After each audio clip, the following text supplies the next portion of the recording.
Afternoon, everybody. Thank you for joining us. This is Josh Ellis. We're going to wait one more minute before we get going, give some more folks a chance to log in. Thank you for being here today.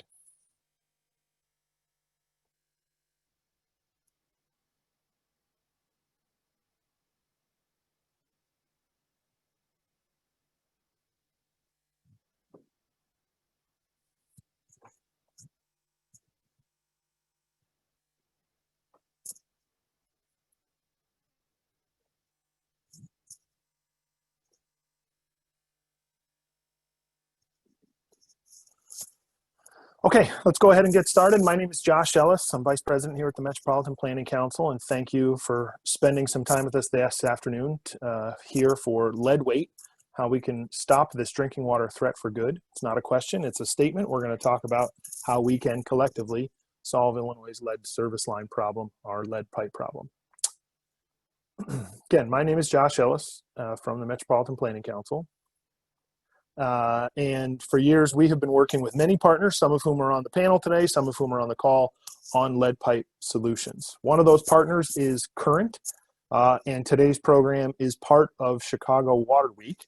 If you are interested in learning more about Chicago Water Week and any of the other many events that are going on over the next few days, the website is here, currentwater.org, and we'll put it in the chat window as well. And thank you to Elena and her team at Current for organizing all of the great events that are going on here this week. Just some housekeeping notes. We have several speakers here on a panel, and then we'll be doing some question and answer when we're done. We have a couple of key partners who have questions ready for us, and we'll be jumping in as soon as our panelists are done. But then there will be also time for questions from the audience. Use the Q&A function. If you hover your cursor at the top of your screen, you should see Q&A. It's either the top or bottom, depending on your computer. You should see Q&A. Put your questions in there, not in the chat, in order to submit. The webinar is being recorded, and we will send everyone who registered, whether they made it or not, we'll send the link to them as well as a link to a Chicago Water Week survey in about a week. Our speakers today, in order: Lindsay McCormick from the Environmental Defense Fund to give us some national context on lead service lines. Andrea Cheng from the Department of Water Management here in the city of Chicago to talk about efforts past and future to address lead service lines. And then very fortunate to have both Representative Lamont Robinson and Senator Heather Staines from the Illinois General Assembly to talk about legislative efforts to have a statewide solution for lead pipes across Illinois, not only in Chicago. What are we talking about when we talk about lead lines? Just to be clear, this image you see depicts essentially how the water gets into your average home. You see that the utility pipe under the street most of the time does not have lead. That's not really what we're talking about when we talk about lead pipes. We're talking about the service line that connects from the water main to the property. And there's always a point at which that line stops being the property of the utility and starts being the property of that property owner. The trick with lead service lines is lead can be on either side, and you need a full solution. You need the whole line removed in order to really get the benefits. And then, even once we undertake the massive undertaking that is lead service line replacement, we still have lead in fixtures and other forms of exposure, in addition to paint and soil that need to be addressed. Lead is a major environmental and public health problem with a variety of ways we're exposed to it, and lead pipes is one of those ways. It's a big problem throughout Illinois. I'm not going to cover this too much just because I know some of our other speakers will. We are pretty sure we have at least 686,000 throughout the state, certainly some in Chicago, many in Chicago, but many elsewhere, and we could have as many as 1 million. One of the big issues that we address when it comes to lead service lines is not actually knowing what pipes are made of in many communities throughout the state. But you also see that this problem exists throughout Illinois. The darker the blue here is the higher concentration of potential lead lines. This is not a northeastern Illinois problem. This is an Illinois problem, and we need to address it. And we've started to. So in the past few years, there have been bills passed requiring an inventory of line materials by utilities. That's what that map came from, testing at schools and daycares. We've seen municipalities throughout the state get going on lead lines. Evanston, Rockford, Galesburg, there are more. We've seen the Illinois EPA start to provide funding specifically for lead service line removal. There are other bills that are proposed on testing in parks, other forms of lead like garden hoses. So this is a multi-pronged strategy, and over the past few years, with the leadership of Senator Staines and Representative Robinson, we have started to articulate and try to advance ideas for a statewide lead service line replacement, and that's what we'll talk about today. So I'm going to hand it over to Lindsay McCormick, who's going to take herself off mute from the Environmental Defense Fund and talk us through the national perspective and where Illinois sits in all that. And Lindsay, just let me know when you're ready for me to advance your slides. Great, thank you, Josh, and good afternoon to everybody. I'm Lindsay McCormick with Environmental Defense Fund, and as Josh mentioned, today I'll be giving a brief overview of the national perspective of lead service lines and equitable replacement. Go ahead and advance the slide, please. So lead is a potent neurotoxin that can have lifelong health impacts, and as you may know, no safe level of lead has been identified. Even at low levels, it can harm children's brain development, contributing to impacts like behavioral problems and lower IQ. Exposure can also impact adults, leading to health effects like cardiovascular disease and hypertension. Importantly, those of low income and people of color are disproportionately impacted by lead exposure across the country. And while our topic today is lead pipes, it's also important to recognize there are other sources of lead, as Josh briefly mentioned, including lead-based paint, soil and dust, as well as food and consumer products. Next slide, please.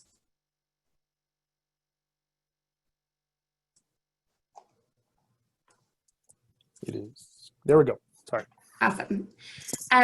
So in 2016, the American Water Works Association published a study based on 2 surveys of U.S. water utilities with the goal of estimating the number of lead service lines nationwide.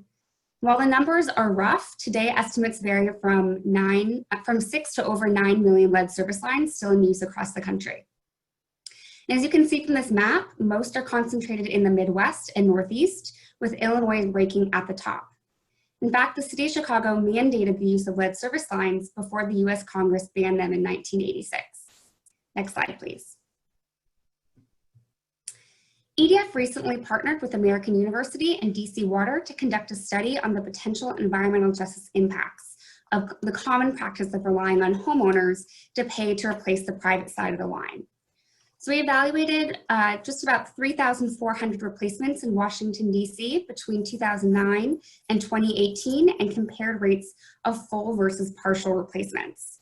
For those who are not familiar, a partial replacement occurs when only a portion of the line is replaced, typically between the water main under the street and the curb stop of the property line that Josh just mentioned.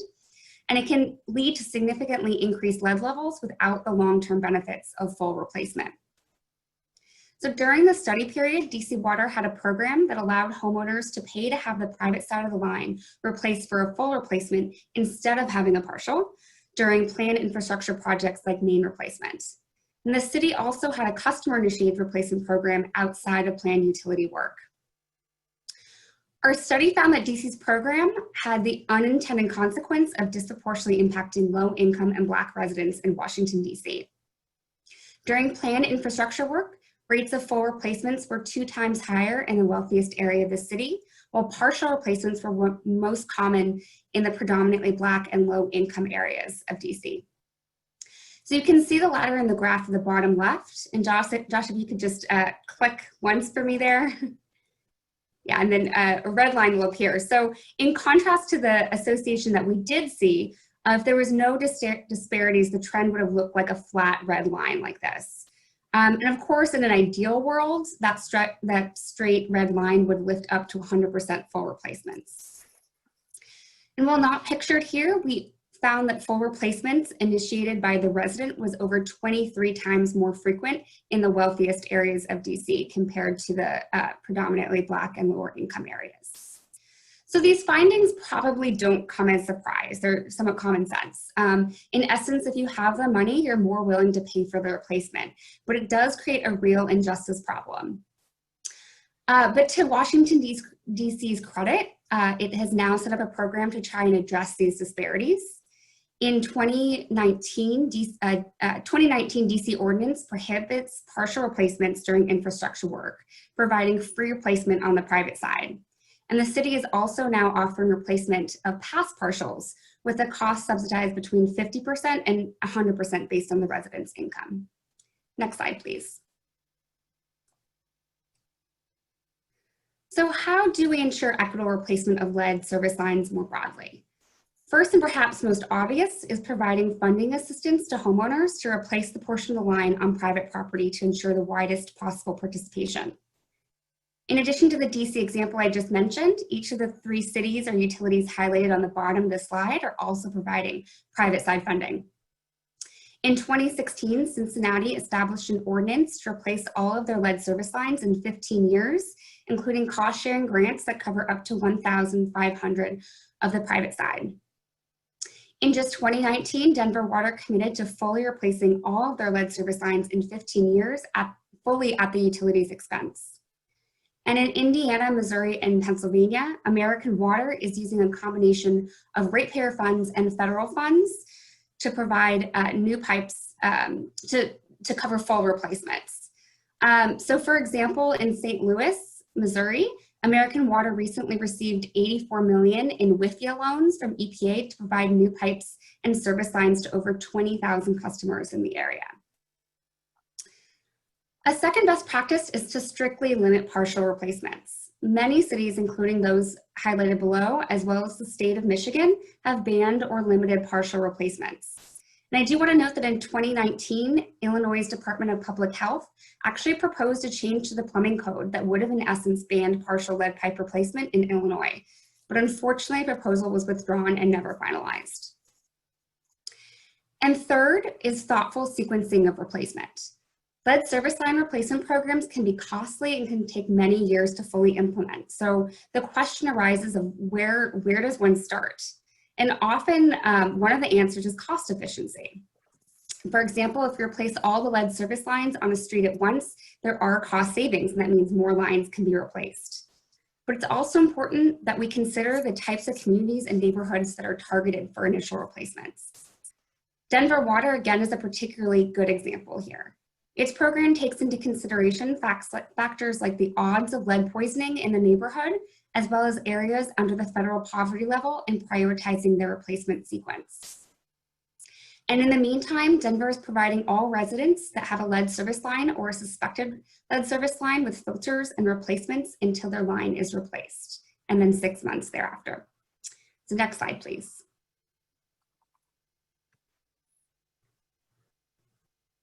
EDF maintains a tracker of state activity on lead service line replacement where we compare states against 5 parameters.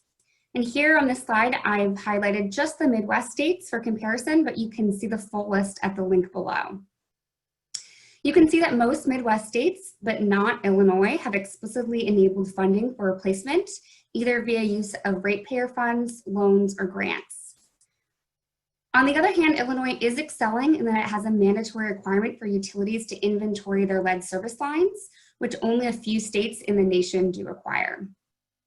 Go ahead and click advance, Josh. Thanks. So Michigan is the only state that's met all of our criteria, largely due to the state's 2018 overhaul of Michigan's lead and copper rule. Next slide, please. Finally, I want to briefly note 2 relevant national efforts. First, there's a growing willingness to fund lead service line replacement at the federal level. Recently, the House voted on an amendment to provide $4.5 billion a year for 5 years to replace lead service lines across the country, prioritizing disadvantaged and environmental justice communities.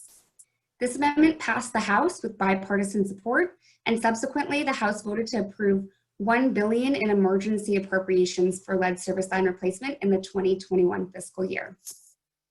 So the Senate isn't likely to follow suit in this Congress, but these efforts help build momentum for future efforts.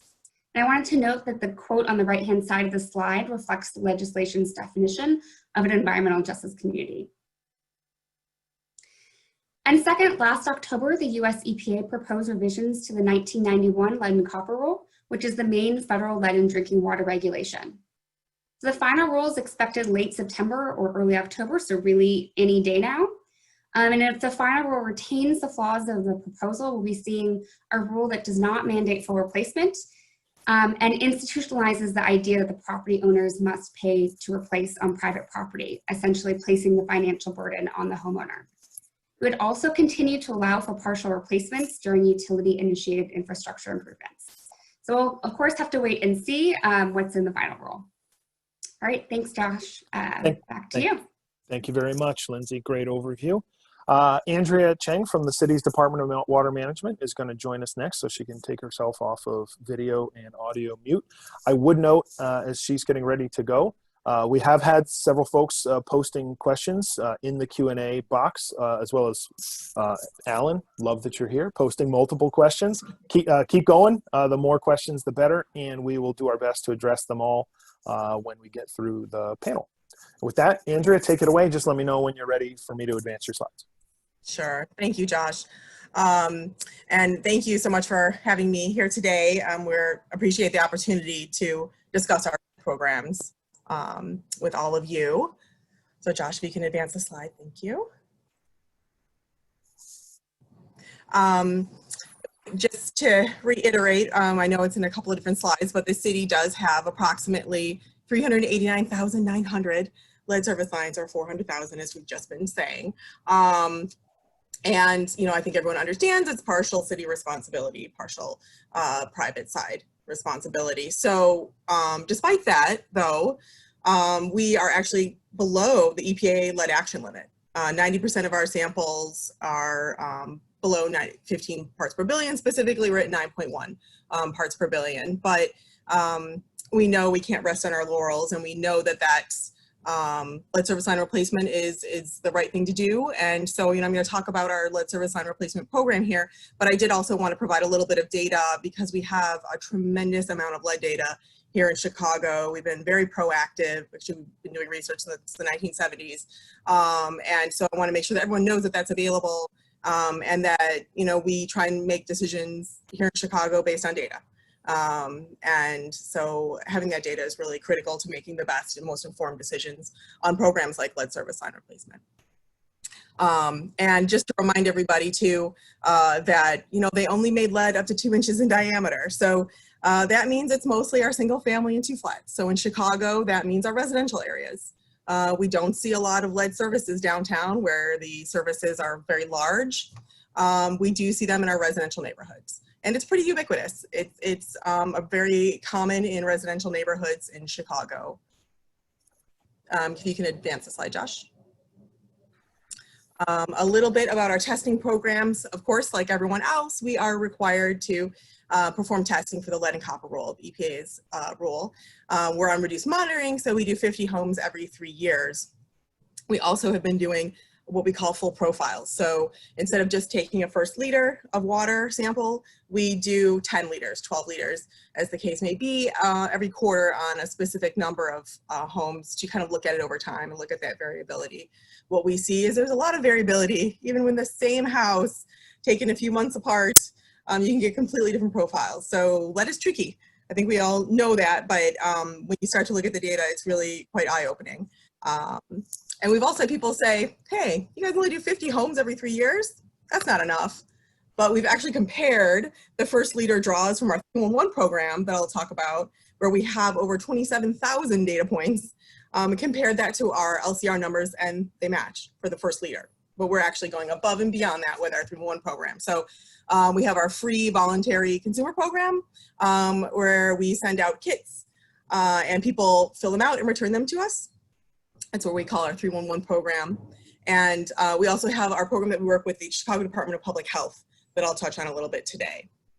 We have some pretty significant research efforts, both field studies as well as pipe loops, and some ongoing full-scale testing that we're doing as well. Josh, can you forward the slide? And I apologize, there is construction going on in the background. Our 311 program, just in case anyone hasn't seen it, it looks like the kit in the lower left. And we've actually always offered free lead testing in Chicago since at least 1986. But it used to be a person going into a home and doing it, one of our engineers, which is great until we got a huge spike in demand in 2016 and we had to switch to mailing out kits.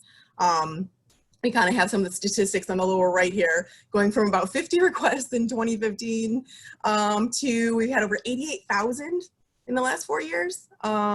We've mailed them all out. The numbers are a little different from the number mailed out just because there's some duplicates, but we don't get them all back. We only get about a third back. And people just, I think it sits on people's counters and they never, finish filling it out. So of the ones that we've gotten back, we've analyzed it and, have all of our data up on chicagowaterquality.org for everyone to see. We've also had to go ahead and track all of this in GIS to handle scheduling and tracking. So we're pretty proud of our program that we came up with in very short time to be able to analyze all of this. We also go beyond the LCR requirements. We do 0, 2 minutes, and 5 minutes of sampling. So we can really get a better idea of the profile for people's homes. Josh, can you advance? Thanks. The testing we do with the Department of Public Health is really helpful as well. There's a lot of misperception that children with elevated blood lead levels in Chicago, that you would see a correlation between that and where you see lead surface lines. But that's just simply not the case. It's a different housing stock. So where you see a lot of the elevated blood lead levels in Chicago is older homes, often rental homes that are not in proper repair. And where you see lead surface lines is in the bungalow belt, as they call it here. It's in our residences, our single family 2 flats in Chicago. So to be on the safe side though, we started sampling in 2011 when the Department of Public Health goes into homes of children with elevated blood lead levels.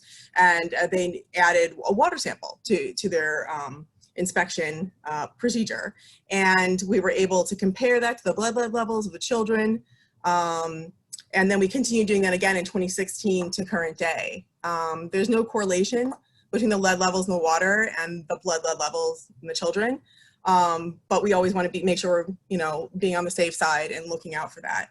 Of course, paint is still the primary source of lead poisoning of children in Chicago. Children are required in Chicago to have their blood lead levels tested at ages 1, 2, and 3. So the Chicago Department of Public Health has a lot of data and we're able to track the decline in lead poisoning in children over the years. Next slide. This is a graph of that elevated blood lead levels. This is over 10 micrograms per deciliter over time, just because that used to be the level that was considered elevated. Now it's 5, but you get the idea here. We went from in the realm of 25% blood of children between the ages of 0 and 6 with elevated blood lead levels in 1997 to now we're at about 0.7% as of 2015. Tremendous decrease, thanks in good part to the efforts of the Chicago Department of Public Health on getting rid of that lead-based paint. Next slide. In addition, some of the field research and pipe loop studies we have going on, we have done a tremendous amount of field research looking at different types of disturbances, as they call them. So we wanted to determine if there's any correlation between water main and meter installation and elevated lead levels. And in order to do that statistically correctly, we needed to have the largest study of its kind to date. So in order to do that, you need not just 25 homes, you need thousands of homes in order to get a statistically significant data set. So we're on our way to doing that. We have before and after sampling, after water main replacement, after water meter installation, and also now after before and after ultrasonic water meter installation. Just to remind everybody, Chicago is not fully metered.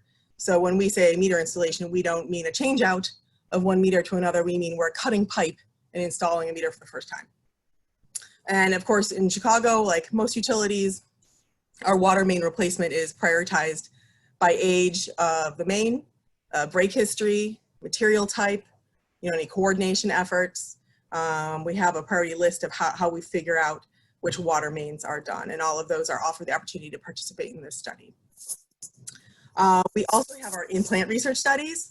We've done bench scale studies, we have pipe loop studies, and full-scale research studies. So pipe loop, for those who aren't familiar, is where you take a lead service line out of the ground, one that was in use, and you put it into a rig so that the water flows through it, sort of a serpentine pattern, and you can mock up what it would be like in the field to have water flowing through a lead service line, except you can control the variables. You can control the temperature, you can control the velocity. So you're able to look at one variable at a time. And we're using that to test the impact of switching from blended phosphate, which is what we currently use for corrosion control, to what we call orthophosphate. And we're looking to see if that further optimizes our corrosion control, because we're always looking to see if there's anything that we can do to make sure that we're minimizing impact of lead in the distribution system. Next slide. We do offer a water filter program as well. We use water pitcher filters that are NSF 53 certified. No substitutions, they have to be on the list, to reduce lead. We also offer 6 filter cartridges as well, sort of as a set. We offer them to people who have elevated levels of lead, as well as anyone who has had a water meter installed or is part of a water main or sewer main replacement project. Given the expected LCR revisions, we'll probably be handing out in the future as part of repairs and other things. We can request filters on our website, and we've notified people who are eligible via letters, postcards, emails, aldermanic notifications. We've really tried to get the word out there, and we've actually distributed over 60,000 filter sets since December of 2018. Can you advance the slide? And we have our case study here, looking at lead by ward. We have here on this graph the percent of the returned lead test kits that are over 15 parts per billion. And by that, I mean any of the 3 bottles that we include in the kit, not just the first liter, versus the ward numbers. And you can kind of see there's not any one ward that's better or worse than another, other than downtown, which is at the very far end here.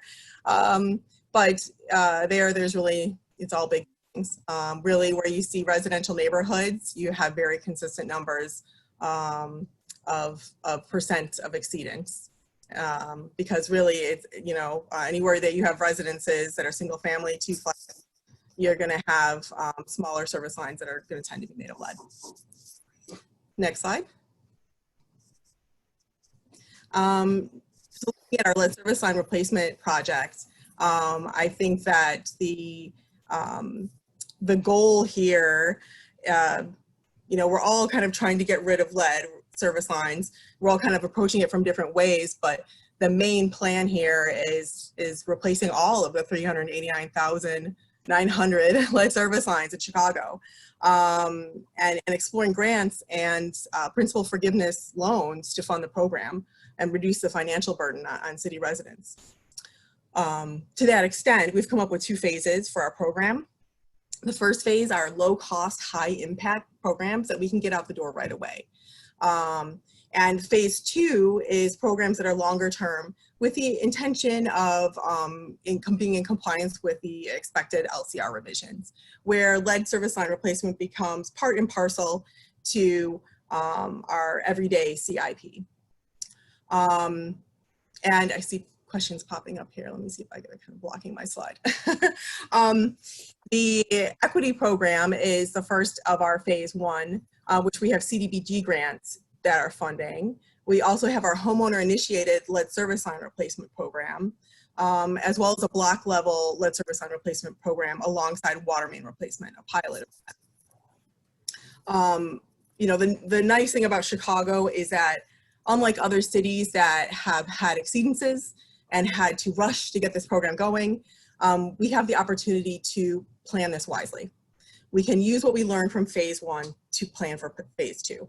We're in compliance with state and federal lead regulations. Our water is safe. So we have the opportunity to prioritize our dollars for people who we think will be most impacted by lead service lines, and learn from our first programs while we ramp up into phase 2. Next slide. And I just want to talk a little bit about our equity lead service line replacement program. I have some other slides here. Feel free to take a look at after the presentation, but in this, for the sake of time, I'll really focus on this one. It's, an equity program is really fairly unique to Chicago. We'll be providing full lead service line replacement so private side and public side, for low-income homeowners that have tested over 15 parts per billion. So we're focusing on low-income neighborhoods, although people have to self-qualify individually, but we're really trying to focus on areas that are also low-income as a neighborhood as well. The city cost is expected to be $20,000 to $26,000 per full lead service line replacement. I know that is higher than what some other communities have seen, but we are expecting to have to bring our private drains up to code as part of this, as well as pay for restoration, which is significant in an urban environment such as ourselves. We do have, as I mentioned, CDBG funds for this for 2021, and we expect to fund this annually. For 2021, we have $15 million, which we think will get us between 400 and 800 lead service line replacements per year. And I'll be bidding out a contract for this. We do have to have a passage of an ordinance, which will be to the end of 2020. So we expect to begin construction in spring of 2021. But we'll be continually applying for grants and reviewing applications as they come in. Some people ask, why are we using 15 parts per billion? It's a good starting point. Will we always have 15 parts per billion as our cutoff? Probably not. The expectation is that this will evolve over time. We really want to be able to prioritize those that are impacted most first with our dollars, and make the most efficient use of our dollars over time. But we have the opportunity to evolve over time, especially with the working group that we've initiated with community stakeholders to provide input on how we prioritize future lead service line replacements. And with Andrew, that, we're actually 3 minutes ahead of schedule, which means you can have three more great. minutes if you want to cover phase 2. Great, thank you so much. Else? Yep. Yeah, so then I'll talk for just a minute about our other phase 1 programs. We have our homeowner initiated program right now. If somebody just wants to replace their lead service line, just because they have the means to do so. It's not obvious what the process is, and there's $3,100 in permit fees to pay. So we're changing that. We are subsidizing those permit fees for those homeowners that choose to replace their lead service lines, and streamlining the permitting process, trying to really make this more transparent. And for anyone who's been thinking about doing it, why not make it easier for them to go ahead and get it done? We'll also be providing suggestions on contractor selection. What kind of questions should they be asking people, making sure they get 3 quotes, that kind of thing, so that they're getting the best plumbing contractor that they can. We know that there's not going to be a ton of these. We're expecting about 100 per year, but this is an easy thing for us to be able to do that helps get lead service lines out of the ground. We do also have an ordinance that needs to be passed for this, also in late 2020. So we expect to be able to open this in January 2021. Next slide. And then the last program in phase 1 is our block level. So whereas the other 2 programs, you're looking at, one person on one block, another person another block, here we're looking at everyone down the block as part of water main replacement, doing full lead service line replacement. So that's the private side and the public side again. We're focusing in on a low to moderate income area, looking for a block that has a high variety of building structures, so we can get the normal experience, trees, private drains that might be in the way. We want to learn the best way to approach this. For Chicago, it's not the same in every city, and few people have the density that we have here. We also want to be able to update our cost estimates and identify efficiencies, both in construction methods, as well as gauging public participation.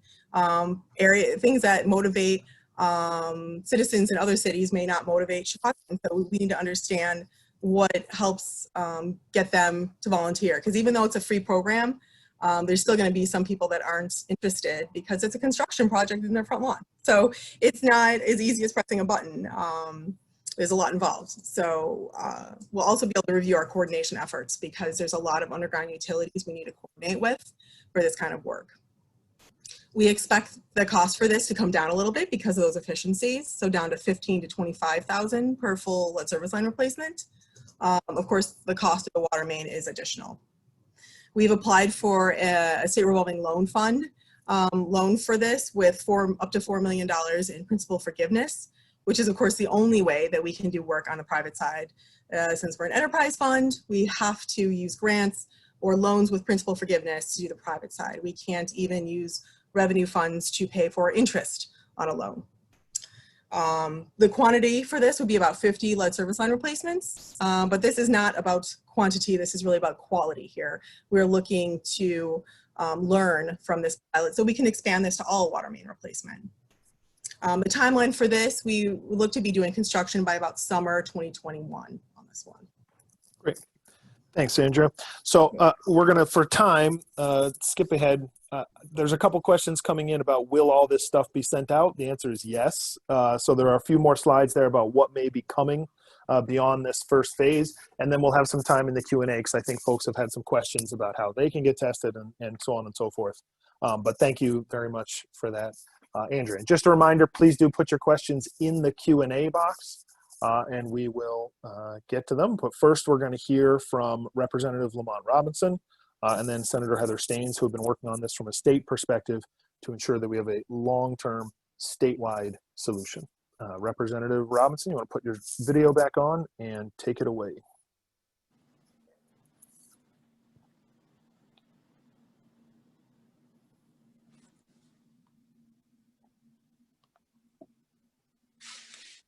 Good morning. Can you see me? We cannot see you. Okay. We can hear you.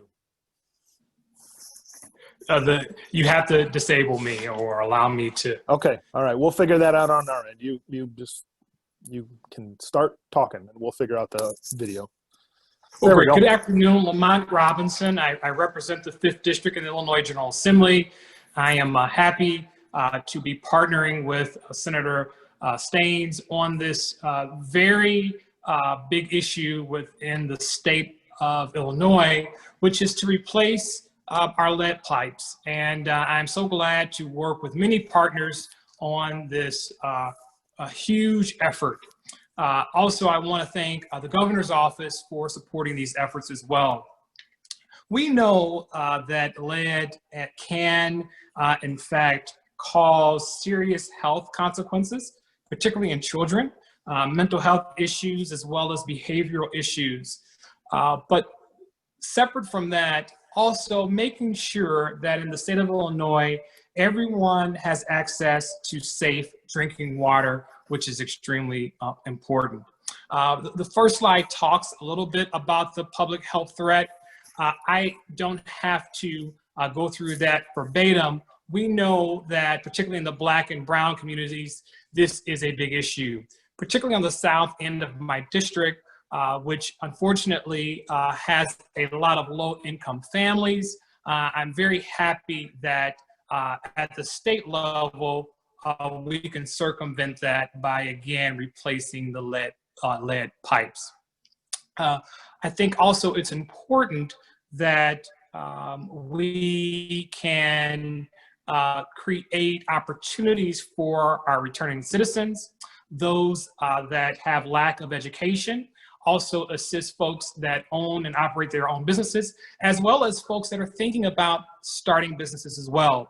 We have a big issue in the state as it relates to jobs for, again, the demographics and or people that I just mentioned, again, returning citizens, folks with lack of education, folks that want to start businesses. And so for me, this is a great way that we can put people to work, as well as creating opportunities, particularly in Black and Brown communities that unfortunately don't have many opportunities in this climate. Again, across the entire state. And so for folks in Cairo and Pulaski County, this can also be a boost to that economy, also a job creator in downstate Illinois. And so again, I believe that this is a win-win. It is a win on the health side of things, but it's also a win for folks that unfortunately are looking for opportunities, folks that are looking for jobs to be able to take care of their family. And so I am honored to really push this in the House of Representatives and make sure that not only are we making sure that everyone has access to healthy drinking water, but also that we can do the right thing by our citizens that are really having a tough time in our state. Again, those folks that have lack of education, returning citizens, and those who want to start their own businesses and or business owners that are currently struggling due to COVID. So again, I'm honored to be the representative in the House that is pushing this forth. And I know that I have the support on both sides of the House. And so thank you to all of our partners. Thank you to Senator Staines for working with me on this effort on the Senate side. Thank you, Representative. And just to highlight some of what the Representative was discussing, going back to some of these maps here, and would invite you to weigh in. We see these issues happening throughout the state. I mean, it's no joke when the Representative says all the way down to Cairo. Cairo's got lead pipes. So the number of children tested, the percentage of children tested, just here in Chicago, you can see, but in other major urban areas of the state, in Metro East and in a place like Centerville, far downstate, where they're having a host of water management challenges.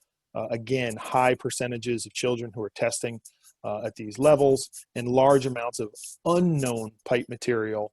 Again, speaking to the notion that this could be an even bigger problem than perhaps we fully accounted for, because we have so many pipes that we have yet to fully inventory. And Josh, if I may add, please do. There was a story about testing done in our Chicago public schools, that our drinking fountains that our children drink from had lead in that drinking fountain. And so our kids cannot go to school and be able to drink out of a water fountain is a travesty. And so again, I think that this is a huge effort across the state for us to be able to make sure that we're protecting our children as well as our citizens in the state. Yeah, thank you. And the last one I would just show here is Galesburg. And Galesburg was required to remove all their lead lines because they were having tremendous problems. But they've been able to do it quite quickly and have lots of lessons, as do Evanston and Rockford and other cities who have gotten out ahead of this about how to bring costs down. And I know Chicago will be keeping a close eye on those. So thank you, Representative, and thank you for your leadership on this. And I would say, as a constituent of yours and one that does not have a lead pipe at his home, I appreciate that even for areas that don't have them, you are fighting this fight because it's an issue that we all face together.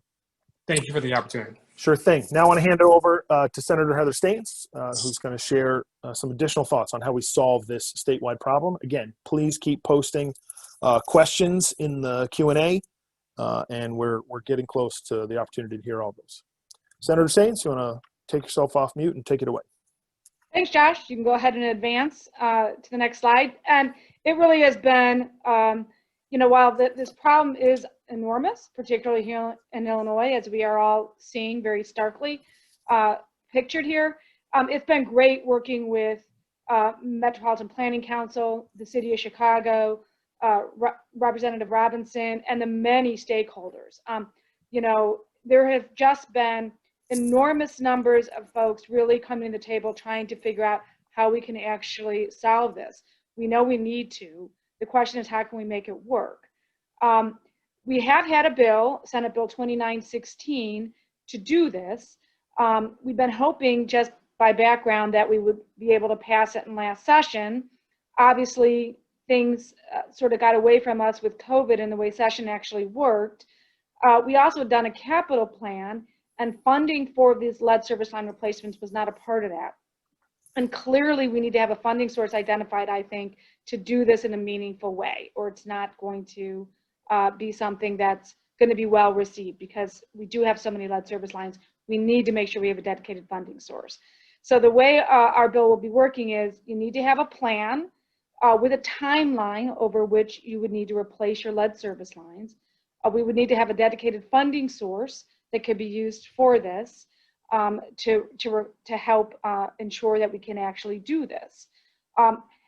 it's really going to be key to do this in an equitable kind of an approach. We have been taking steps, having the water utilities and municipalities having to inventory and start identifying all the lead service lines. We still don't know all of them yet because that was happening over time. We do think that, there's going to be some challenges in how quickly are we going to need to require each location across the state. Obviously we have small, tiny towns to the city of Chicago, which has 400,000, as we've seen. And how can we get some flexibility on the timing on these plans to do the replacement? So there's going to be some challenges in how we get to a final product on this that we've all been working towards. But the goal really has to be that firm timelines to replace them all with a dedicated service line. And obviously we'll do some things on making sure, as Lamont talked about, we want to make sure there's equity provisions built into this. If you go to the next slide, let's talk a little bit more about some of the equity provisions.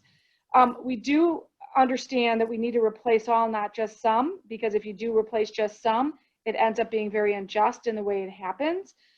There's challenges with that we're going to need to overcome.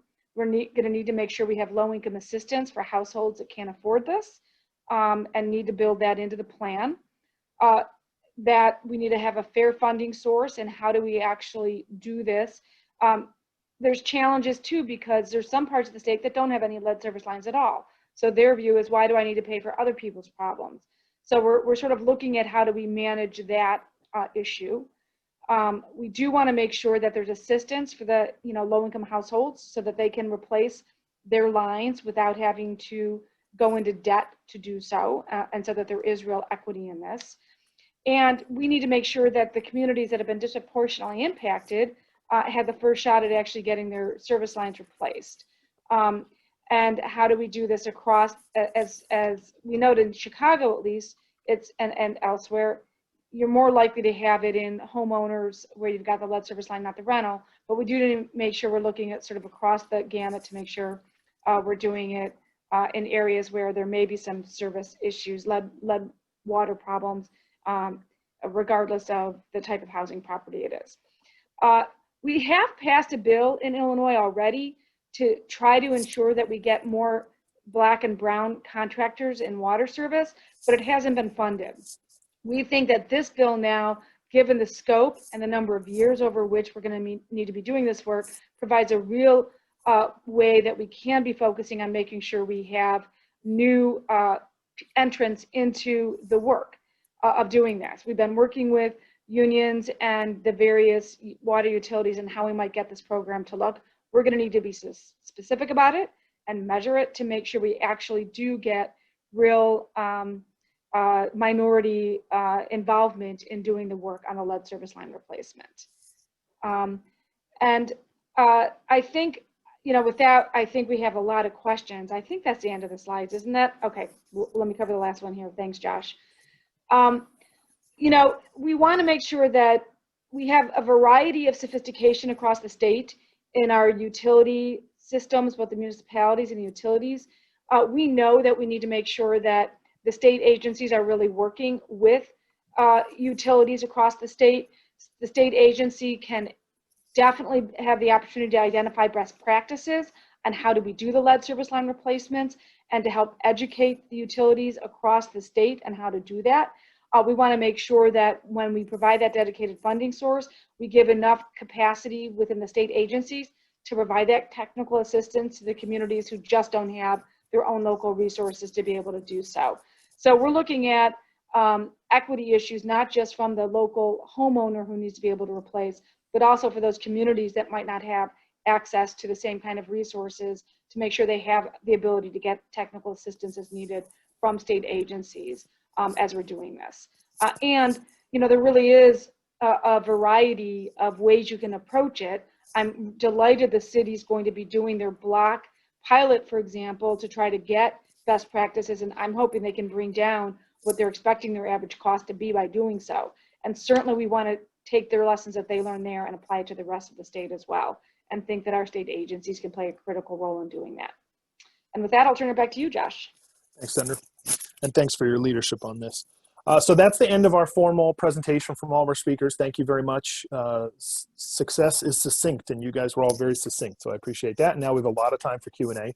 We do have a handful of key partners who are eager to ask some questions of everyone. So I would ask all of our panelists to come back on, take themselves off audio and video mute, and be prepared to answer these questions. And our first, I'm going to turn my slides off. Our first critical partner is Naomi Davis from the Black Chicago Water Council and Blacks in Green with a question for our panelists. Naomi, hello. Greetings. Fire away. Okay, so we understand the city has determined that consistent lead levels of 15 parts per billion will be the threshold for lead service line replacement. But how is it determined, given that we know that no lead is the right amount of lead for the human body? In fact, more than 100 communities and 3 states have said that they will commit to replacing all lead service lines. What will it take for Chicago to commit to that? Is the city committed to joining the growing statewide movement to establish a dedicated funding source for states' lead service line replacements? These are at the heart of our interests at the Black Chicago Water Council. Thanks, Naomi. Andrew, you want to speak to that testing level and some of the other questions Naomi asked? Thank you. Yes, thank you, Naomi. Yeah, as I said, the goal about the 15 parts per billion is to prioritize first out the gate. You know, this is going to be a multi-decade effort to replace all service lines in Chicago. And we mean all. I mean, everything we posted is talked about our 400,000 service lines. We've got to get them all replaced. But you've got to start somewhere. And, you know, it makes sense to replace the lead service line of somebody who's got 25 parts per billion over a person who's got 2. But we expect to evolve that program over time. You know, once we have gone through the people that are over 15, okay, let's look at the people over 10, or let's look at the people over 5, or let's look at other factors. But, you know, as you know, we have our working group, and we're looking forward to getting some more input on how to prioritize that in the future as we keep rolling this program. We expect this to be an annual program, and amongst many other programs, as you saw from our phase, that we expect to roll out as well. Any take on the other part of Naomi's question about the city supporting efforts that Senator Staines or Representative Robinson discussed about a bill that would have some sort of statewide revenue source to support this work? Yes, yeah, we are very pro state and federal funding sources. You know, we really know that we need that assistance, and we want to look at all of our state and federal funding options as we plan out our full program. Definitely. Great. May I just add that we also would challenge and request that the city rise up to the occasion of making all replacements mandatory rather than voluntary. We recognize the real challenge in getting households who are overburdened in so many ways activated into programs that do not come to them with the solutions, but require them to discover them and tap in. So it's going to be an important difference in what's being proposed in the pilot to what we see actualized, that we make it mandatory, and that you know, beginning with the equitable components with the Black and brown communities is great. Let's just keep raising that bar. Thanks, Naomi. You know, I appreciate that. I think what you're really going to with the end goal of getting the highest participation that we can. And I think the other way to achieve that, besides making it mandatory, is by doing, you know, some of what we're doing with our equity program. You know, it's free on both sides, making it as painless as possible, but also providing a lot of education, a lot of outreach, because, you know, even it is a construction project, right? And we want people to be educated ahead of time to know what's involved, but to also see all the benefits of that program. And I think, you know, partnering with our community stakeholders is going to be critical in getting that word out and helping people understand all the benefits of that replacement program. Great. Well, glad to hear that you're prioritizing working with community partners, because we understand the difficulties that the city has had in getting the word out in the past, and we want to make sure that you're using the yoke of our right relationships with our neighbors to get the word to the ground out in advance. And appreciate your partnering with us in those ways. Certainly. Thanks, Naomi, and thanks for your leadership. And if folks don't know about the Black Chicago Water Council, which is a relatively new effort, Naomi would love to tell you all about it. All right, next up, Elena from Faith in Place, who I think has a question about job creation, partly for Chicago, partly for Illinois, but I think if Lindsay has insights from other cities, that'd be great to hear too. So Elena from Faith in Place, take it away. Yeah, thanks, Josh. So my question is, as mentioned, LSL replacement will create thousands of jobs, but how will Chicago and Illinois ensure that this job creation is just as focused? Faith in Place is really interested in ensuring that returning individuals and foster care alumni can access jobs, careers, and wealth creation opportunities. So we know many of our partners will want to see very quantifiable metrics to track those workforce considerations and not just general language. So I was wondering if you could speak to that a bit. Andrea, Senator Staines, Representative Robinson, anyone want to tackle that first? I think I probably have, just quickly to say for Chicago that we, we're looking forward to partnering with our community partners on workforce development opportunities here, as some other cities have done, and we are taking note of some of those successful programs as we move forward.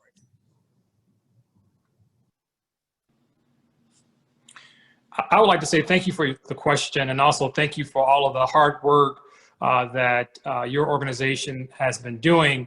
I know that that Senator Staines and I, we need partners like you to help us make sure that we're doing this correctly, particularly for those returning citizens, and also to make sure that we hit the mark as it relates to minority-owned businesses. And so I will ask that you help us make sure that we do right by those groups. Senator Staines and I can't do all the work by ourselves, which is why we lean on groups like yourself to make sure that we're doing the right thing and moving this effort forward. So thank you for the question, and I know that we would be open and willing to work with you to make sure that we do this correctly. Yeah, I'll just add, I wholeheartedly agree, and I'm delighted that I think there is much needed focus on this with this bill, as there should be. Certainly been talking already, the Municipal League and the water companies, about how we can try to make this work. I think they're very open to the conversation and know that this needs to be the way we go about it. I do think we're going to have very specific metrics that we can measure, or I don't think it will succeed. I think that we're going to have to make sure it's very transparent and how we do the minority contracting and on the employee side for the bigger companies as well, quite frankly. Lindsay? Yeah. I can add just briefly, it's a great question. And from the federal perspective, this is sort of one of the things that got it off the ground, I think, looking at lead service line replacement as part of COVID recovery packages. We're obviously in a place where we need all the jobs we can get, and we need to think about how we are, who those jobs are going to, ensure there are important metrics in place, and also ensure that they're safe and folks are adequately trained to be doing this job as lead is involved. I know one place that has been thinking about this is Newark, New Jersey, and a few other states across a few other cities across the country. Thanks, Lindsay. The only thing I would add is that job creation is important here as an immediate thing. But I think we all need to take a step back and think about this as a 20, 25, 30, potentially longer endeavor. And that's enough time for someone who's an apprentice in 2020 to own the company 30 years from now. And so how do we ensure that this is not just job creation to make sure that folks know how to dig trenches, but that we're supporting folks with financial management, entrepreneurship courses, a whole bunch of other things, so that we can flip the script here on who is generating wealth from what will be a very large effort if we do this across the state. And we need to be thinking about that at the outset. How can we make this career creation and business creation in addition to job creation? A couple more questions. Our pal Roya from Elevate Energy here is to talk a little bit more, and maybe Lindsay will have some insight here on prioritization. Roya? Thanks, Josh, and thanks for having me. So as it was mentioned, there is no safe level of lead exposure, and children are especially vulnerable to the harmful effects of lead. And so we're curious if any of you have come across examples of how other communities have prioritized lead service line replacement, especially in areas with high-risk populations, such as children under the age of 6, pregnant women, and residents who have been harmed by past environmental contamination, and how these examples could potentially be adopted to work in communities in Illinois or into a statewide solution. Yeah, I can take a first crack at that. I think a few examples come to mind, and the first is prioritizing lead service line replacement at childcare facilities. And this is something that EDF has focused on quite a bit for a number of reasons. Lead service lines, as Andrea mentioned, are typically pretty small, and so more likely found at residences or home-based childcare facilities. And if you can choose one lead service line to replace in an area, let's go for that one where there are a lot of young children under the age of 6 concentrated in one area. So we've really supported efforts that prioritize childcare facilities. There's actually quite a few cities that are doing this. The first that comes to mind is Milwaukee, who has a plan to replace nearly 400 lead service lines at childcare facilities. Denver is another city that's doing it, and I think I mentioned that earlier. As well as Cincinnati and a handful of others. That's a really important place to start. I think it's something that, for example, Chicago's program might consider or might be considered in legislation as well.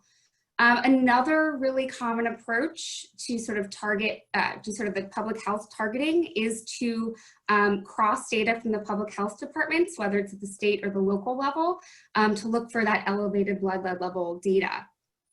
So, targeting where there already is a high density of children that have elevated blood levels is important just to minimize the impact that they have. And I do want to put out one word of caution on the elevated blood lead level, too many L's there, elevated blood lead level data, because typically what happens is that is not, that data isn't collected till at least 1 year, often 2 years of age. And at that point, we really are talking about paint because children are crawling on the ground. They have the hand-to-mouth behavior where they're getting lead dust. They're consuming lead dust. But a really important population are those formula-fed infants. And we're really not capturing that with our testing data to date. So I just wanted to put out that word of caution. We're looking at elevated blood levels, although it is, of course, helpful and important to still take it into consideration when prioritizing replacement. And I'll stop there and see if somebody else wants to jump in. I want to use this for a friendly addendum to the question because we're getting lots of questions in the Q&A, which is great. Many of which are about what's been going on with schools this entire time. School buildings have been closed here. We've heard about testing from sinks and faucets and other fixtures in schools. Andrew, do you know, and is Department of Water Management part of anything going on in Chicago in schools right now, taking advantage of the fact maybe that kids are not in the schools to replace some of these fixtures? What's going on with testing? What is the state of affairs with lead in pipes or fixtures at schools right now in Chicago? Thank you. Yeah, we partner with CPS heavily on their lead testing. We work together to kind of come up with their initial procedures, which actually have been lauded by the water community. CPS is actually one of the first districts to really be aggressive in their in-school lead testing. They've got all their data up on the website, totally transparent. Every time they have a high, they let the parents, the principals, everybody knows. But, they've been going through and doing testing each year. As it's been closed during the pandemic, they've been doing regular flushing, which is really the key for large buildings like this.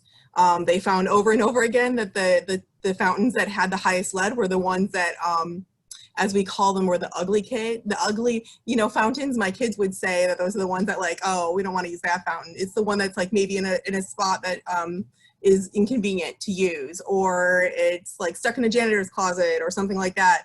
And those are the ones that are going to have the highest lead because they're not being used.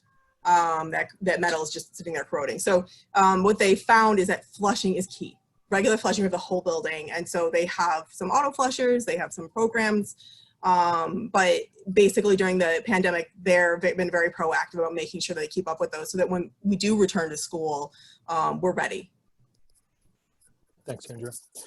Which is a great plug. Our next question comes from Jeremy Orr at the Natural Resources Defense Council, who's going to share some commentary on the lead and copper rule. But I would also note that tomorrow, NRDC has an event on safe schools and what's been going on in Michigan, at least with lead in schools, which I'll have a slide about later. Jeremy, take it away. Thanks for joining us today. Oh, thanks, Josh. Thanks for having me. So as you all may have seen on Sunday, the New York Times released a story, looking at the shortcomings of the upcoming, lead and copper rule after gaining access to a final draft copy, with the draft failing to address, these critical areas of safe drinking water and public health, including, it didn't, implement a ban on partials. The rule doesn't set an MCL, and it keeps the lead action level at 15 parts per billion. Kind of have a two-part question for the city as well as, state action. So at the city level, what additional steps, is the city of Chicago looking to be taking, now that, we realize there are these shortcomings in the upcoming, federal lead and copper rule. What steps can be taken to coincide with the lead service line replacement program, as well as, at the state level, what action should the state be looking to take to strengthen its own lead standards in addition to the lead service line replacement bill that was talked about? Oh, thank you, Jeremy. Yeah, so we, part of our phase 2 is coming up with a plan to comply with all of the lead and copper rule changes so that it's part of our everyday business, lead service line replacement. We, don't have a copy of the final draft yet. Wish we did, can't wait for it to come out. So we saw, previous drafts and we have some idea, but, we plan to be in compliance with all those rules. How we can most efficiently be in compliance is what we're trying to figure out. But we do plan to comply with all the regulations that'll be put forth there. I would add at the state level, I certainly think in the bill, one of the things we have to address is, requiring the full replacement, not doing the partials, like, regardless of what happens there. That's certainly going to be the goal. We haven't passed it yet. So Lamont and I are going to have to be working very hard along with all of our partners on this. I would say the Department of Public Health did at least lower the lead requirements of what you find in your elevated blood level so that kids that have it at lower levels than what we'd had originally are eligible for getting services that are paid for by the state. So we've been trying to address things on that side of things. I'm not sure whether or not we'll try to change that 15 parts rather than just continue down the path of requiring all lead service lines to be replaced fully.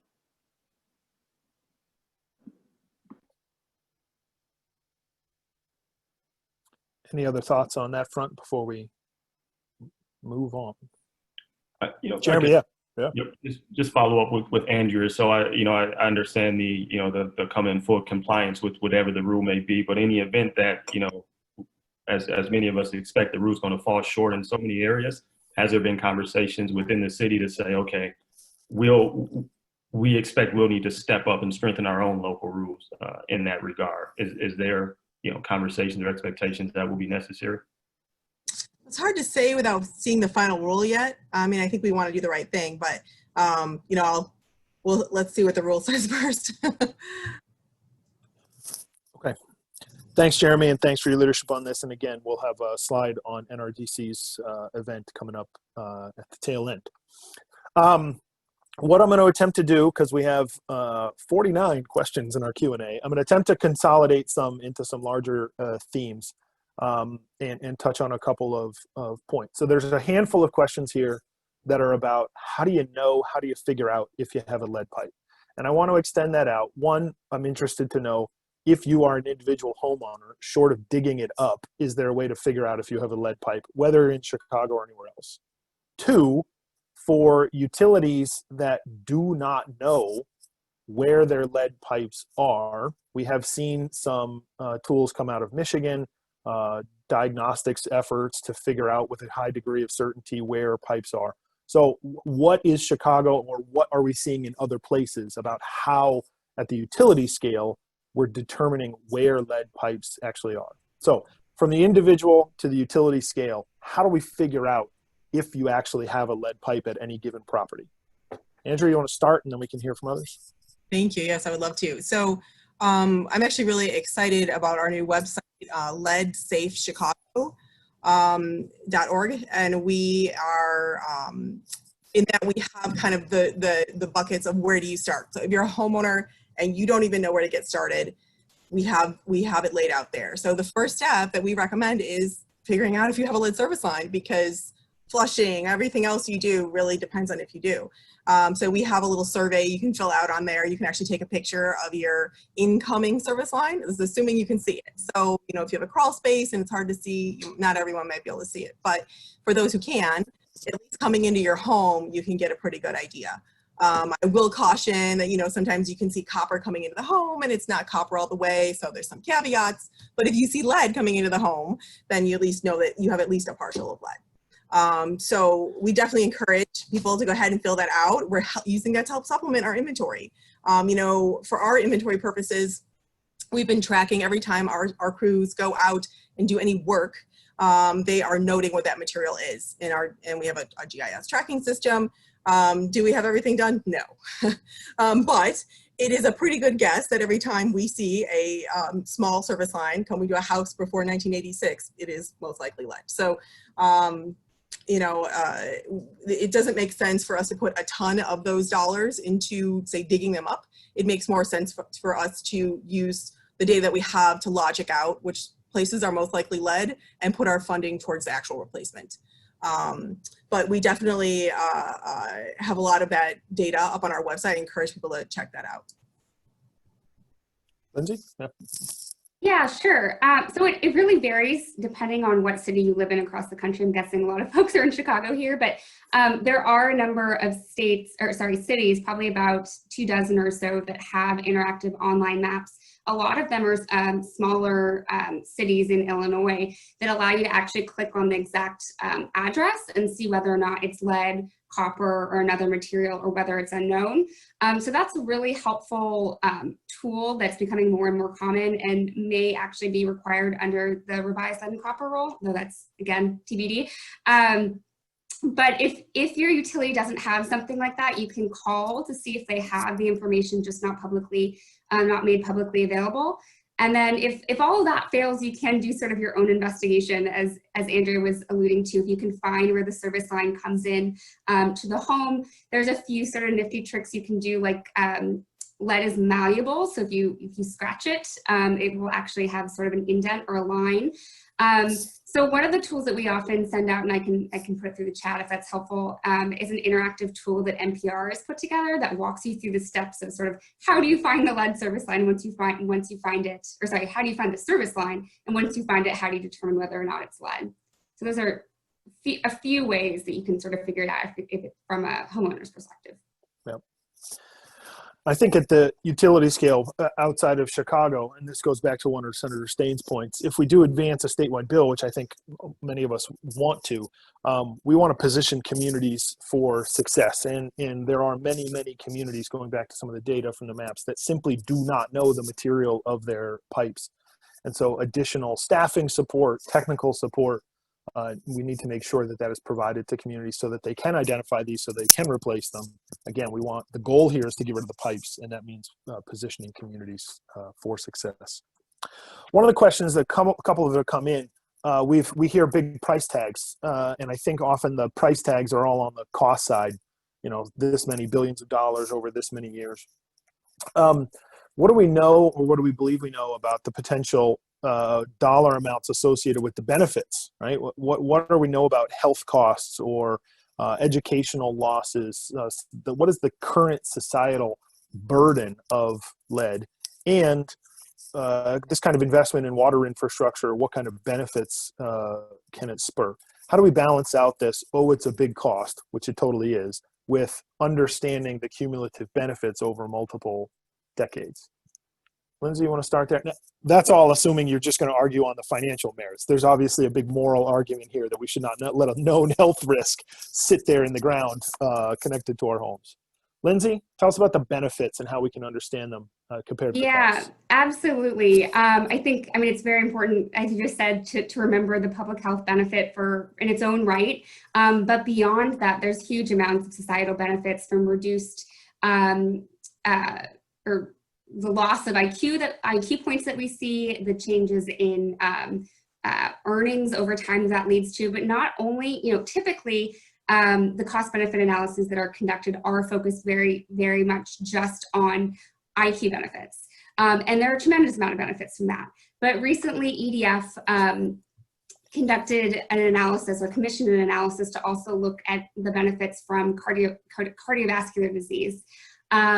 And that's not something that we talk about a lot, but lead does also impact adult health, including premature death from heart failure. And so the analysis that we conducted using models from EPA itself demonstrated that for each lead service line replaced, there's on average about $22,000 worth of benefits.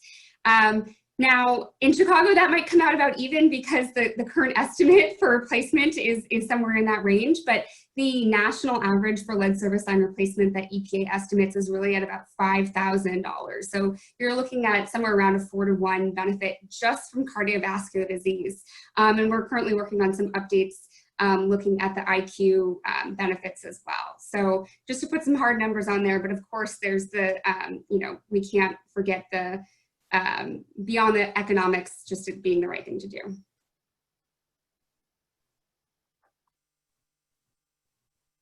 Thanks. A couple questions in here about, I think they go back to some of the senators and representatives' comments about this being the moment. If this is a public health issue, if this is known, if it is statewide, why do we think that there has been resistance or a lack of action on a statewide solution? And how is this year, with whether it's a veto session, which is coming together here in a few weeks, or if it's next spring, what do we feel like makes this the right moment in Illinois, looking at the larger political landscape for action right now across the state? Senator or Representative, either want to talk about the moment we're in Illinois and why this might be the right issue for this time?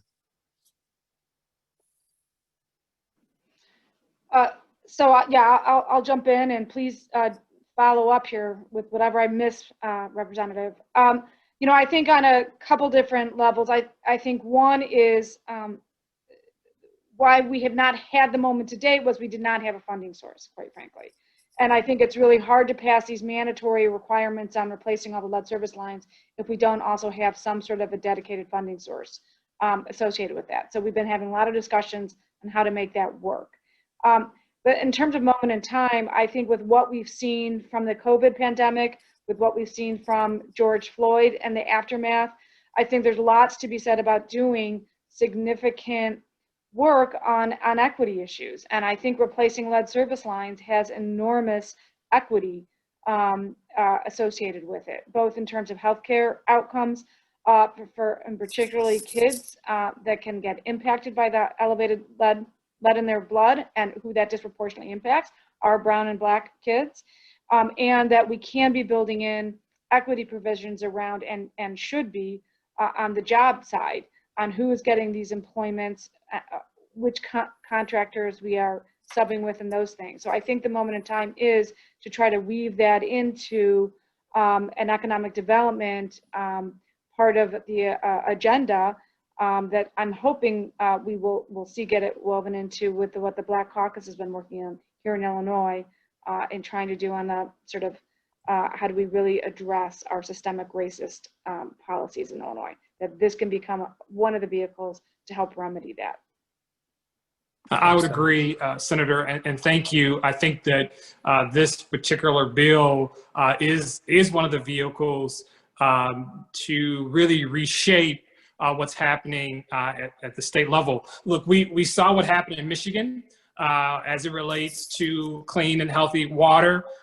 And this is, again, why I think it's important for us to be able to get in front of it. Also having a governor that gets it, also having a mayor that gets it. And so this is a perfect time to be able to do that. And as the Senator mentioned, COVID. As the Senator mentioned, as it relates to some of the things that we're seeing with Breonna Taylor and George Floyd, and the list goes on and on, this is the time for us to be able to do right by our citizens across the state of Illinois. I also want to say that we know that we have a huge mental health issue in Chicago. We know we have a huge crime issue here in the city of Chicago, and I believe that it could be related to lead. We know that lead that has health consequences, and so again, when we look at crime and violence in Chicago, we have to tackle this in a lot of different ways. We have to tackle this to make sure that all these schools, our kids can go to a water fountain and be able to drink healthy water, being able to go home to a safe environment to be able to drink healthy water, safe water. And so again, I think that all of these things tie into lead, making sure that we protect our children, having a safe environment. And so again, this is the perfect time to be able to push these efforts with all of the things that are going on in our society right now. And so again, that's why I'm honored to work with many of the organizations that have presented to make sure that we get this done, and we get this done correctly. Thank you both. We've had a few questions in about the actual technology of replacement, and it relates to the cost. So hoping here to hear again from Andrea and Lindsay about why Chicago's costs are a bit higher. But I mean, essentially the most expensive thing you can do is dig up the entire pipe only to find out it's not lead. The second is dig it all up and replace the whole thing. So we've been finding or hearing more and more about alternative technologies that people are suggesting for lead service line replacement, but I'm not sure that we're really seeing them yet. One is essentially pulling some sort of lining through the pipe. Another is a resin that is used in water mains, and so you spray this liquid compound in and it seals to the sides. These are all out there and as suggestions, but just a question about the actual technology here and how these relate to either health outcomes or cost outcomes. What are the options? What are we looking at? And is there a viable replacement for a full trench, full replacement of the entire pipe? Andrea, Lindsay, anybody else? Sure, thank you, Josh. I know as part of our block level pilot, we will be planning to try out several different technologies. Trying to look at trenchless options. We recognize that a good part of our cost is the restoration piece of it, as well as getting what we call our private drains in order. We often find alongside our service lines at the same time, and we need to maintain proper separation. We expect that we'll find hopefully some other alternatives that we can use at least some of the time. We do have some issues here in Chicago with tree moratoriums that we have to contend with that some other cities may not have. But we do, hope to try out all those different technologies as part of that pilot. We are not looking at lining, mainly because IDPH does not consider that a suitable substitute for removal. If you're really going to go ahead and get the lead service line out of the ground, get it out. So we look forward to seeing what opportunities we have. Lindsay, anything on the technology? Yeah. Yeah, no, I can just add to that. I think that's right. We certainly want to get the lead service lines out of the ground, not just line them. I'd flag that ADF, along with 26 other national organizations, have developed what's called the Lead Service Line Replacement Collaborative. And it's, that includes both environmental NGOs like EDF, but also American Water Works Association and other water utility associations and healthy housing groups. And anyways, we run the gamut of the national groups, and we've put together a toolkit to help with voluntary replacement techniques. And then on that website, we've included sort of all the options that are out there in terms of the actual techniques. And again, as Andrew was mentioning open trench is sort of the conventional approach, but currently the preferred approach is sort of the pipe pulling technique that Josh, you referred to as well. So I would certainly refer people to that website if they want more on the specific techniques, and I can send that along if it's helpful. Yeah, and I would encourage just everyone who's here with us today, as you're reading about things, not everything is equal. So this pipe pulling is like pulling a slightly smaller snake through a bigger snake, but it's like a solid insert. The cured in place piping is this resin that you spray in. It's similar to the stuff you can spray inside your lawnmower tire to temporarily block a leak if you pop it. And these are very, very different stages of being explored here. So I think everyone is trying to figure out a way to bring the per pipe cost down to do these replacements, but we also have to make sure that we do it in a way that doesn't cause other health issues down the road, which is some of the concern with the cured in place pipe option. I think we have time for one more, and then we need to wrap up. We've had a lot of questions here. I think one of them is a big one, and it deals with either the city or the state. Beyond, mandate that they be replaced, figure out some way to pay for them. Back to some of the justice issues that we've talked about. I mean, are there other ways to repair some past harm, perhaps by asking or requiring for some cost share from, property transactions or entities that advocated for lead service lines to be required as long as they were to pay some portion of cost? Is there, I'll use the word reparations, is there a reparations argument here? Because I'll be honest, in the year 2020, most people who currently own a home with lead pipes had nothing to do with that lead pipe being installed in the first place. Are we seeing anything in other places? Are there lessons to be learned from other infrastructure? Is this something to explore in the city or the state, figuring out ways beyond the utility or that current property owner to pay for this solution? Any thoughts?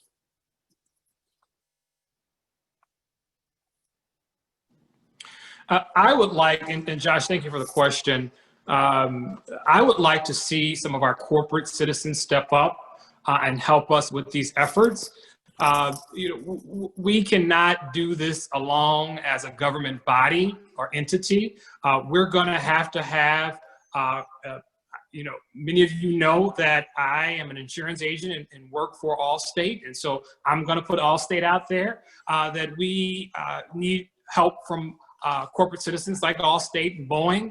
I represent the Loop in the city of Chicago. And so we need our corporate citizens to step up and help us with this effort. Again, this not only is a safety bill that say it's going to save our children, save lives, I think that it also speaks to the fabric of mental health, the fabric of what is going on in our society, particularly in Chicago and other urban communities that are really facing huge violence uptick, which I believe could be a direct connect to our healthy water. And so again, I think that we need help from our corporate citizens. And this is an ask to the organizations that are on the line, is that we need to be reaching out to our corporate citizens, asking for their help to make sure not only do we pass this bill, but they are also putting resources into making sure that we can get this done across the entire state. Great. Thank you, Representative. Senator? Yeah, I would just add, so I don't know who it was that was advocating for the use of lead pipes. If there, what it made me think about the question is sort of the tobacco industry, right? You had known players there who were clearly advocating for something that really had very negative consequences. If we have, corporate folks that were doing that, I think that's ripe for lawsuit challenges, the attorney generals to be taking up to go after that and help fund it. Absolutely. I think it makes enormous sense. I just don't know enough about who that was. That's something I need to learn more about and would welcome education on that by folks who may have that information. Happy to talk more, and the question was suggested by Monica Eng at WBEZ, who has done some digging on this, and we can readily make a connection. All right, I want to thank everybody, our panelists, our guest question askers, and all of our attendees for joining us today. I'm going to go back to my screen for a couple of wrap-up slides. There's been a bunch of questions about recordings, summaries, everything. Yes, we will send a recording of the whole event. There are some questions we didn't get a chance to address, some of which are yes, no. We'll do our best to answer some of those questions and send it out again to everyone that registered today, along with the presentation. There were a couple of questions about the specific bill.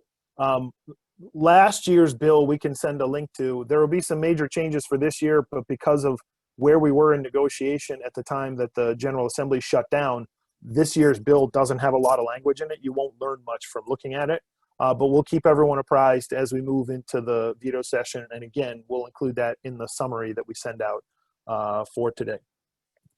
So just quickly here, I mentioned this is all part of Chicago Water Week. And again, if you're interested in more events like this, you can go to currentwater.org and find out about several more days of events that are coming up. And thank you again to our partners at Current for both including us today and for everything else they're doing to highlight our needs on water issues throughout the city and region. And then I specifically mentioned this webinar from the Natural Resources Defense Council. It is tomorrow, 10 a.m. to 11 a.m. Eastern Time. So 9 a.m. here, wake up, have a cup of coffee, and learn about what is happening in Michigan with safe water in schools, not only lead issues, but others. I don't have a link to that right here, but you can just Google NRDC Safe School Water and you will find it. With that, I want to thank everyone again for joining us here today. Thank you for spending 90 minutes with us. Appreciate all of our speakers, appreciate all of the partners on the phone who are working at lead issues, whether it's in homes, city policy, suburban Illinois, downstate, or on these statewide issues. Thank you all for being here.